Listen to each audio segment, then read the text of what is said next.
Now, people have often asked me, what book should I read to find out about the early church, the correct view, because there's not really many out there, and then there's just things that are out there that just shouldn't be out there that are just ridiculous.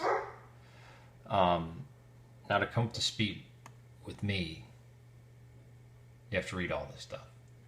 Now, some of the dates I don't agree with. The important things to read. First of all, you have the New Testament. You have to look critically. Then there's the Didache. Clement of Alexandria is great to read. So would be Hippolytus of Rome. And let's just click on one of these to show. There's some things that are attributed and there's not. I would say his Stromata is the best, Clement's. Obviously, Tertullian and Origen. The infancy Gospels of Thomas and James are good. James is also known as the Protevangelion. Justin Martyr, again, key. Ignatius of Antioch, key. Polycarp is key. And then you have, it's not necessarily Gnostic, but it's extra canonical, the Acts of Paul, it's then Acts of Paul and Thecla, the Acts of James, Irenaeus of Lyon, that's a must. And then you have, Athenagoras of Athens, the Treatise on the Resurrection, Gospel of Mary is, it's read it for yourself. It's not much there. There's things like Pliny, Tacitus, and Suetonius, which are good to read. There's parts of them that talk about Christianity, but as historical things, very good. It doesn't have it in here, but Eusebius of Caesarea and Procopius, which were chroniclers and historians, Pope Stephen, and his argument with Cyprian is great. Whereas I think it's Trifo. I'm trying to think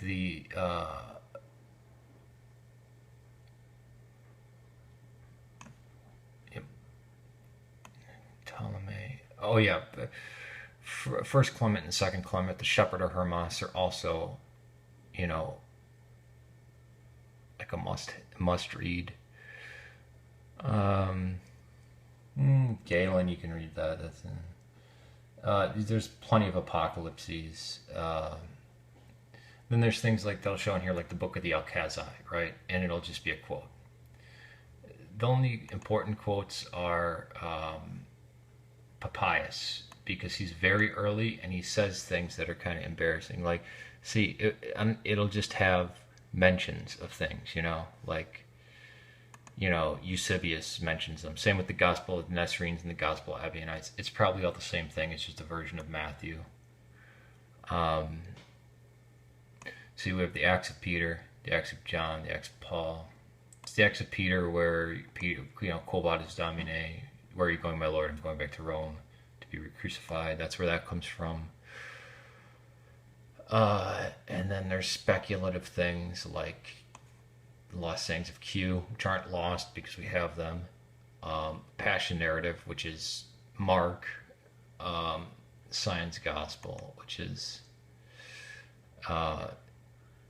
see, reconstruction. That's John.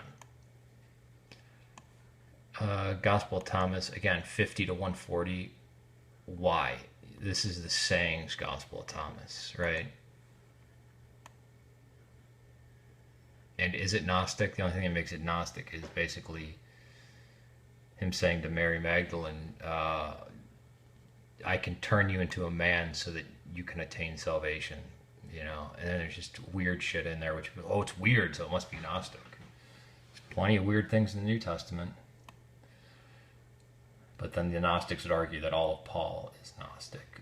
And then there's strange things. What is it?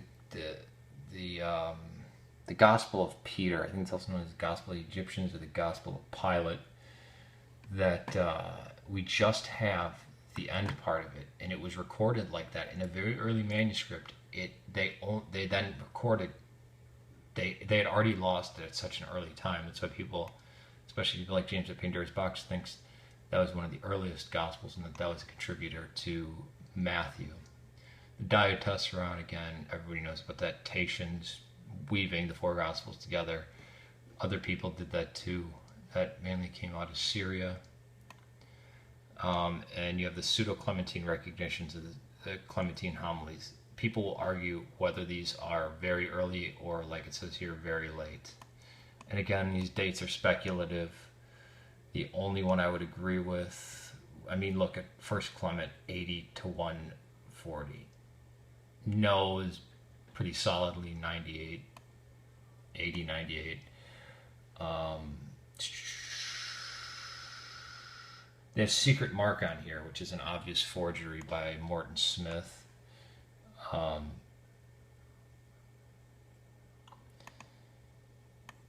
Marabar Serapion. And the Robert Donaldson translations are fine, you know.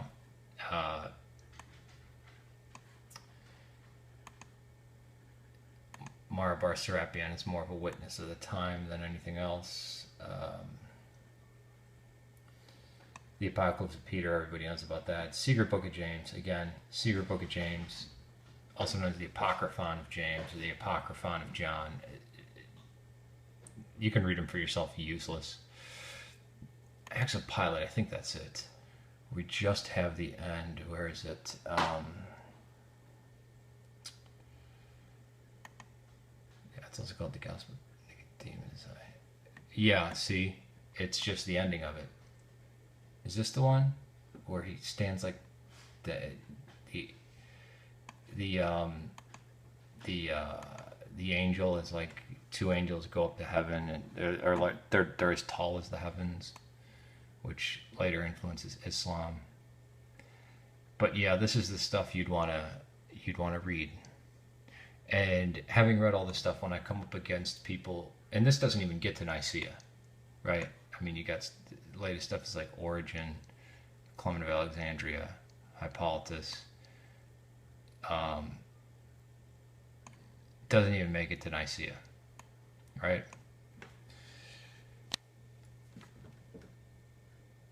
When I come up against people who claim to be Gnostics or want to say stuff about Nicaea or the early church, whether they're fundamentalist Christians or Jehovah's Witnesses or New Agers, this is why I get angry, and this is why I may seem very arrogant, is because it's the equivalent of somebody who's read the Bhagavad Gita, the Rig Veda, the Vedas, the Saga of Rama, I mean, everything in Hinduism. Speaking to somebody who ate at an Indian restaurant and then wants to argue about Hinduism and stuff like that, you know. Or let's say you've read the Bible and you've studied it in depth, and you're talking to somebody who has not read the Bible, but who heard a sermon by an African warlord like Joseph Kony and thinks, oh, we have the same amount of knowledge. I may seem very arrogant, but again, I wouldn't argue with a particle physicist about you know, electrons and shit like that, or whatever, these quarks and miniature black holes.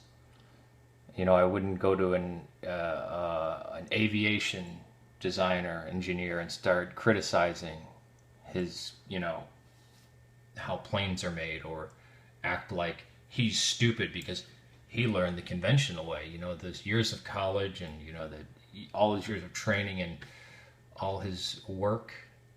Oh, because you've been blinded. This is how things really fly, that you actually carry stones in your pockets. You know, you really do. It's really not just everybody's opinion is equal. That's why I ask for facts and evidence, right? And I don't say proof, but where's your evidence? Build a case. And I'll come up with all these quotes from people, and people say, well, Constantine did this. Well, show me evidence. Show me any evidence. Show me where anybody even accused him of doing that. And citing somebody who's not a scholar from 1980 doesn't do it. Where's the, even if it's not mentioned in antiquity, which it should be, where's the, well, you see the decrease in this, or you see the increase in the price of grain 10 years later, which means this, that's fine. But just spouting stuff and saying it's common knowledge. I mean, it's common knowledge that Columbus came over on the Mayflower and that, Abraham Lincoln was the first president of the United States. That may be common knowledge. It's all incorrect. It's common knowledge that Plymouth was the first English colony in North America. Or was it Jamestown? Or was it Roanoke? So, yeah. No. And actually, the first European settlement wasn't even English. It was St. Augustine, Florida. All right, peace to you.